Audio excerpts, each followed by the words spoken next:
La provincia romana de Judea terminó llamándose Siria Palestina y como Palestina se entendió toda la región y eso nos lleva al año 48, la propuesta de la división de Palestina, de la repartición de todo ese terreno en un estado árabe, un estado judío, cosa que no se pudo en ese 1947-48 de parte de Naciones Unidas y que hoy nos lleva al mismo punto, a volver a seguir hablando de esa necesidad de dos estados. Nos acompaña la profesora Sandra Borda, internacionalista, doctora en ciencia política, columnista de opinión. Profesora Borda, gracias por estar en 6 AM. Hola Gustavo, muy buenos días. Tradicionalmente, con una serie de condiciones de parte y parte, sobre todo del lado de Israel, se habló de la posibilidad de un Estado palestino. Ahora Netanyahu dice que no. ¿Por qué? Pues realmente, digamos, hay varios gobiernos, dependiendo de qué etapa histórica de Israel usted mire, que han sido más o menos reticentes a esa solución, la famosa solución de los dos estados.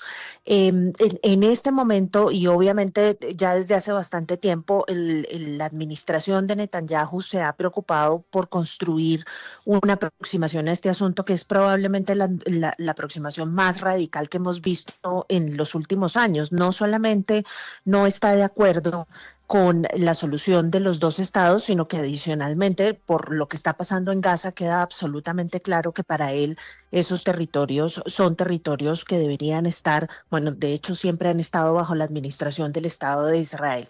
Entonces, parte de lo que está haciendo la comunidad internacional en este momento como respuesta eh, a la terrible crisis humanitaria que está teniendo lugar en Gaza y como una forma de presión para que el gobierno de Netanyahu pare lo que ya ha sido denominado por muchos el genocidio que está teniendo lugar en Gaza, es justamente otorgarle un reconocimiento al Estado palestino, que ha sido un reconocimiento que ya le han otorgado muchos otros estados. La misma Colombia durante la segunda administración de Juan Manuel Santos se lo otorgó, y que básicamente lo que hace es empujar a Netanyahu a una posición, o por lo menos ese es el intento, a una posición un poco más moderada, que consecuentemente después lleve a un proceso de negociación. Pero el camino ahí es un camino larguísimo y que probablemente no va a tener lugar bajo esta administración en particular, que se ha apreciado por ser una administración que no está interesada ni en esa solución ni en las eventuales posibilidades de una negociación.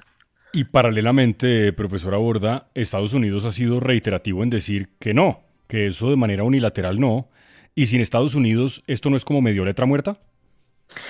Más o menos, porque parte de lo que está teniendo lugar en este momento en Europa, y que lo hace tremendamente interesante, es que son justamente los estados que en un momento dado concibieron la creación del Estado israelí como una solución al genocidio que tuvo lugar después de la Segunda Guerra Mundial, y a los varios intentos de extinguir a la población judía alrededor del mundo. Son esos mismos estados que concibieron la creación del Estado de Israel como una solución al problema de la seguridad de la población judía a nivel internacional, los que hoy le están otorgando el reconocimiento al Estado palestino. Entonces, ciertamente es un poder simbólico muy, muy grande el que hay detrás de esto, que no sería importante si no fuera por la reacción de Netanyahu. Uno creería que no es importante, pero claramente esto es un golpe diplomático duro para Netanyahu y para lo que está intentando hacer en este momento en Gaza. Es como una forma que le está, un mensaje que le está mandando a los estados más poderosos del sistema internacional, obviamente excluido Estados Unidos, diciéndole no más. Esto es una estrategia que hay que parar de inmediato, la estrategia en Gaza, y tenemos que empezar a transitar en una dirección distinta. Ahora, llama poderosamente la atención que ciertamente Estados Unidos no ha dado ese paso, pero tampoco ha sido en las últimas horas tremendamente crítico de lo que están haciendo los europeos. Entonces, creo que la administración Trump está empezando a entender que la estrategia frente a Netanyahu no es una estrategia sostenible. Vamos a ver qué dicen en los próximos días frente a lo que está sucediendo, pero esto es un preludio de la Asamblea General de Naciones Unidas que va a generar unos debates bien acalorados en Nueva York. Profesora, el expresidente de España, Felipe González, ha dicho en las últimas horas que cree que Netanyahu es el principal impulsor del antisemitismo que se está instalando en la opinión pública internacional. ¿Qué tanto daño le hace Netanyahu al Estado de Israel y a la comunidad judía del mundo? Pues yo creo que muchísimo, Gustavo. Yo creo que muchísimo porque parte de lo que pudo haber sido el empujón que obtiene Netanyahu después de los ataques de Hamas en octubre, el 7 de octubre, parte de lo que obtiene él es una suerte de solidaridad internacional tremendamente contundente ante semejante ataque en contra de la población civil israelí en estos kibbutz, y lo que ha hecho la estrategia de Netanyahu es disolver completamente el apoyo internacional hacia Israel después de ese momento. No solamente disolverla, sino convertirla en un movimiento totalmente adverso. El solo hecho de que la Asociación Internacional de Estudios del Genocidio ya haya reconocido esto que está haciendo Netanyahu en Gaza como un genocidio es un revés enorme para la población israelí que había logrado, digamos, avanzar la idea de que el único pueblo que había sido objeto de estas formas de exterminio había sido justamente el pueblo judío durante la Segunda Guerra Mundial. Entonces, Netanyahu con su estrategia ha pasado de convertir al pueblo judío de víctimas en victimarios en esto que están haciendo en Gaza, no al pueblo, al Estado israelí.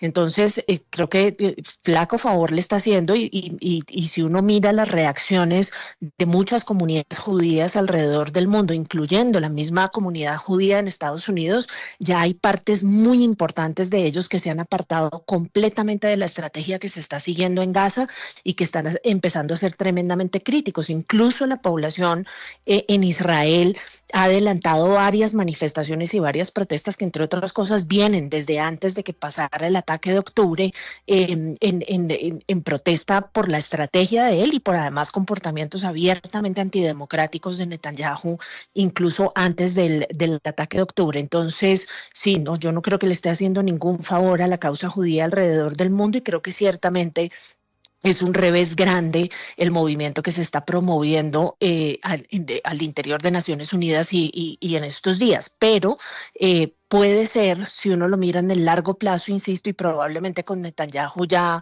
en otro rol, puede ser el inicio, a ver si esta vez sí sucede, de un proceso de negociación un poco más equilibrado hacia el futuro. Profesora, también como usted plantea, más allá del caso concreto de Netanyahu, preocupación de muchos gobiernos que ha tenido Israel es el hecho de que la comunidad palestina termine siendo usada por grupos terroristas como Hamas. Eso también dificulta el Sí. nacimiento de un Estado palestino.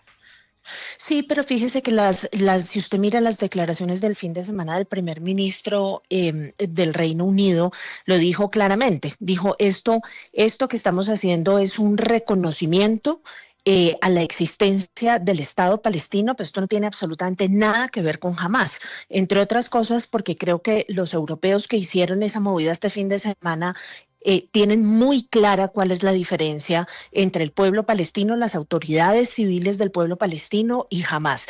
Y creo inclusive que la decisión puede ser una decisión que contribuya a aislar y a debilitar aún más de lo debilitado que ya está militarmente, a debilitar políticamente a Hamas al interior de esa población. Ahora, lo que pasa es que la estrategia que está siguiendo Netanyahu en Gaza también es una estrategia que contribuye a consolidar y contribuye a darle más piso político a los sectores mucho más radicales de la política palestina, incluyendo el mismo Hamas. Entonces, son estrategias que van la una en contra de la otra, pero creo que aquellos países que vienen reconociendo el Estado palestino desde hace rato lo están haciendo justamente con la intención de debilitar, como digo, las partes más radicales de esa política y de terminar de aislar a Hamas. Así, ojalá así sea, porque esta es la otra condición que eventualmente puedan pasar negociaciones.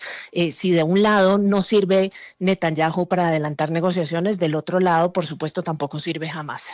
Profesora Sandra Borda, como siempre, muchas gracias, muy amable.